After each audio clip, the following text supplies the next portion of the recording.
my 15 years as a retirement advisor, I've learned something that people aren't prepared for. And that's you could be financially ready and still not be fully ready for retirement. I've watched people hit their number, be financially ready. They hand in their notice and in a few years, they're miserable, or even worse, running out of money. And it almost always comes down to one of 5 warning signs I'm going to tell you in this video. The scary part is most of them have nothing to do with how much you have saved. So before you retire, make sure you are not in one of these 5 scenarios. If even one of them is your case, don't worry. I'll tell you exactly how to fix it so you can be fully ready for your retirement. Let's get into it.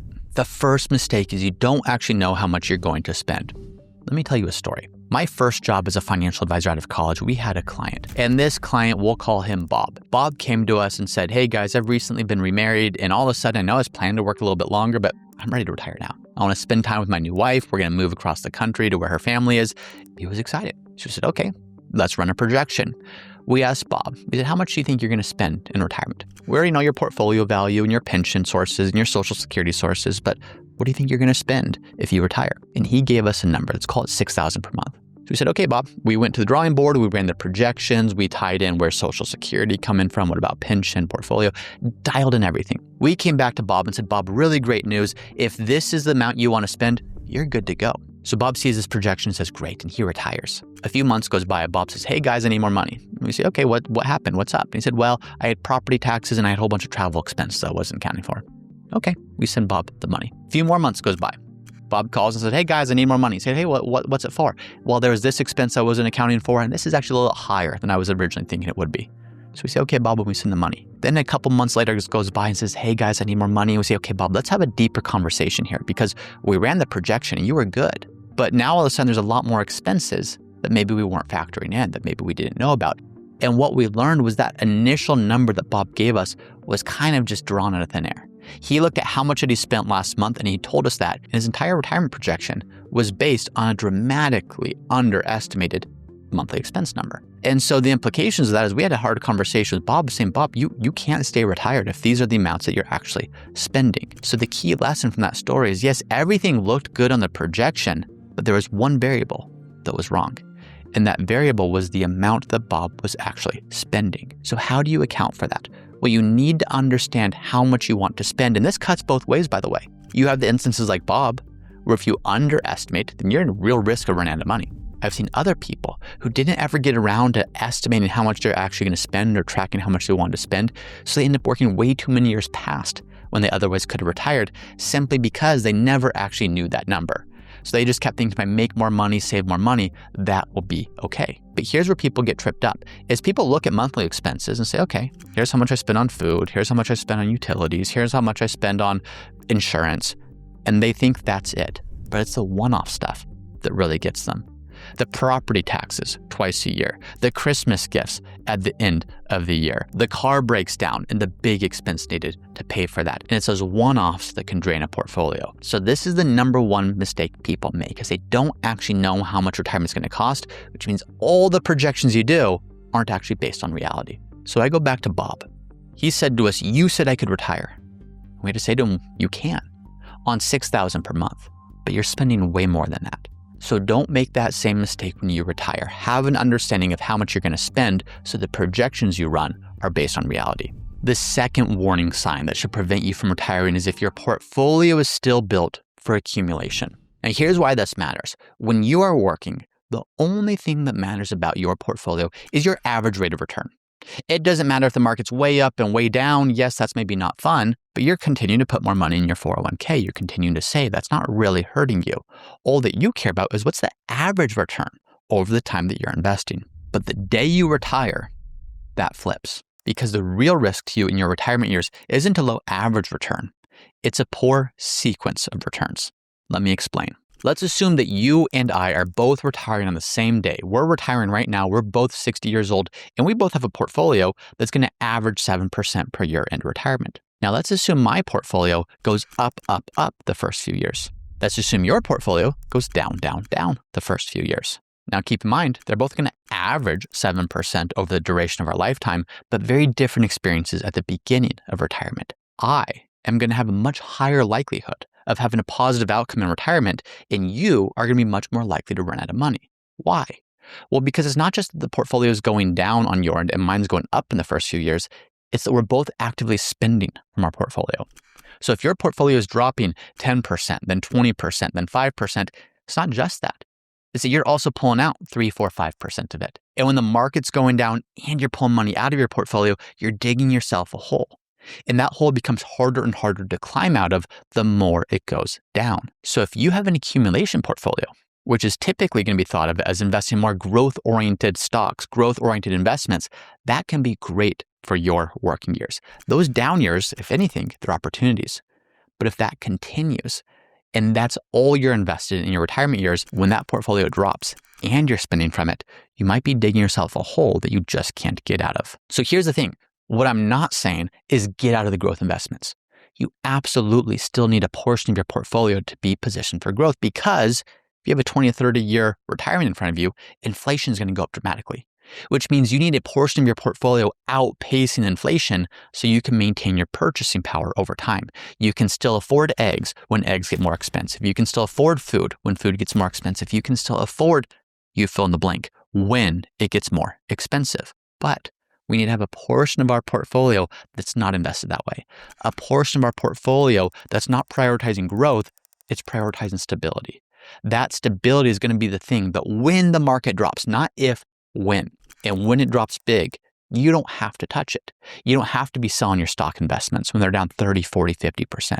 You can dip into the conservative portion of your portfolio, saying this is a portion that stayed stable, maybe even grown a little bit. That can be where your income comes from, which gives time for your portfolio to recover. So your retirement portfolio has to do two things. It has to keep up with inflation over the next 20 to 30 years, and it has to support your short-term needs even when the market's declining. That portfolio looks very different from an accumulation portfolio. So if you've made any tweaks to your portfolio from the time that you're working until the time that you retire, it's not a good sign going into your retirement. Now, those two warning signs were about money. The next three, they have nothing to do with your portfolio. And they're where most of the regret actually lives. The third warning sign is you don't have a clear vision of what you're actually retiring into. Here's the blunt truth. Depression rates, divorce rates, they're at an all-time high for retirees. You can attribute this to a number of different things, but one of the main things is people don't actually know what they're retiring into. They retired away from work, but not toward anything. And when you retire away from work, in many cases, you're retiring away from your identity. And even if you don't like it, now all of a sudden you're left with this emptiness. There's a sense of loss. There's a sense of confusion. There's a sense of anxiety of what am I supposed to do and who am I now that I'm not an attorney, a doctor, a school teacher, whatever the case may have been. So what do you need to do? Well, you need to pick what you're going to prioritize. What do you want your life to look like? What's important to you? Now, there are a few things that should be universal. Health. Are you prioritizing your health? Relationships. These can be family relationships. These can be friend relationships. These can be relationships with those around you. Are you prioritizing your relationship? That's going to be a huge determining factor of are you enjoying your life in retirement or not. Then there's other things, hobbies, travel, giving. What are the things that are actually important to you? So start by picking what to prioritize or what things to prioritize. Then do something with it. Just saying maybe I'll travel, that's not good enough. Putting the date on the calendar. Do that. Try things. Be willing to do things even if you're not totally convinced that it's what you're going to want to do. No one knows exactly what they want to do. You spent the last 30 to 40 years of your life committed to something, committed to your career, committed to raising a family, committed to saving money to get to where you are. Now, all of a sudden, it's a blank canvas. And maybe you've got a sense of what you want to do. Maybe you don't. Regardless, the goal is to try things. Experiment, do new things, push yourself out of your comfort zone. That is what's going to be the thing that separates those that fully enjoy their retirement and those that feel really lost and have no idea what to do with their life. A quote that I really love is thoughts are disentangled over speaking lips and pencil tips. So often we have these vague ideas of what we want to do. Here's what I encourage you to do. Talk to someone about it or write it down. What do you actually want your life to look like? Yes, you have some vague idea of that, but sometimes those thoughts aren't clarified until we either speak them to somebody else, or we write them down. But just starting to think about, okay, fast forward 20 years. You're 60 years old today, you want to retire. You're looking back at your life when you're 85 years old. What happened for you to feel like this next season of your life was everything you wanted it to be? Tell somebody that. Write it down. What did it look like in terms of your health? What did it look like in terms of relationships? What did it look like in terms of hobbies, in terms of your faith, in terms of the volunteering, in terms of all the things you want to do? So start there. What would 85-year-old you look back on and say, that's what you should have done today, 6-year-old James, 6-year-old Frank? And then with this, what specific actions can you commit to today that would make yourself at 85 look back and say, yeah, those are the actions that are going to lead to you being able to look back in your retirement one day and say, you did it right. You did exactly what you should have done. You spent decades planning the money. Can you spend just a little bit of time now planning the life? The fourth warning sign is you and your spouse haven't actually talked about what life looks like together. Obviously, this only applies if you're married, but if you're married, this is far more common than you think. You maybe have one spouse that's working and they think, okay, when I retire, it's going to be golf, it's going to be relaxing, it's going to be time spent with friends. The other spouse thinks, okay, we're retired, we're going to be traveling, or we're going to be doing a whole bunch of home improvement projects, or it doesn't matter what it is, but those visions are very different. And if one of you wants to travel and the other wants to relax, or one of you wants to golf and the other wants to do home improvement projects, if that's not spoken, there's going to be real conflict in your marriage when you actually retire. So none of this is right or wrong. But as long as that goes unspoken, there's going to be a collision at some point. Better to have those conversations before retirement happens so that when you actually retire, you know what your expectations are and you know what your spouse's expectations are. So this is that same vision point, but times 2. Those visions don't have to be perfectly the same, but you do have to communicate them because there's no reason you can't do all of that. But being on that same page is going to make this retirement years much better for you. This last regret is the one that ties them all together. And it's the difference between the retirement you love and the one you quietly regret. And it's this: you're running away from something, not towards something. Here's the thing.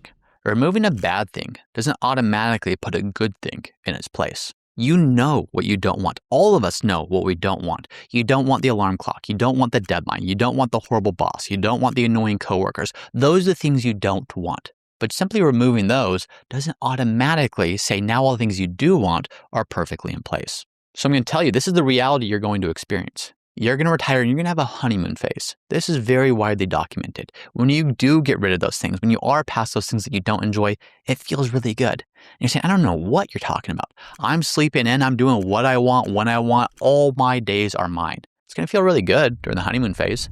That might last 3 months, that might last 2 years.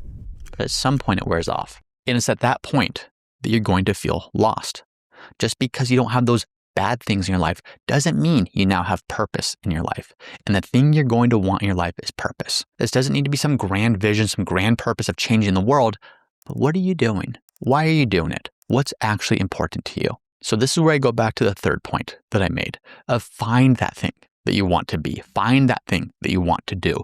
Don't be worried if you don't know exactly what it is yet. In fact, for many people, it's very unusual to know exactly what they want to do.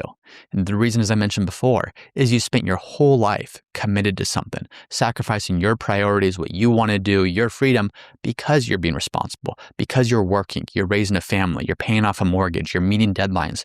All that quietly starts to push out the things you want to do to the side. Then you wake up one day and say, okay, what do I actually want to do? And you realize it has been 20, 30, 40 years since you've actually asked yourself that question. So you're rebuilding that muscle. You're rebuilding that muscle of saying, I'm going to try new things. I'm going to see what I like. And if you can commit to trying, if you can commit to experimenting, you're going to find that thing.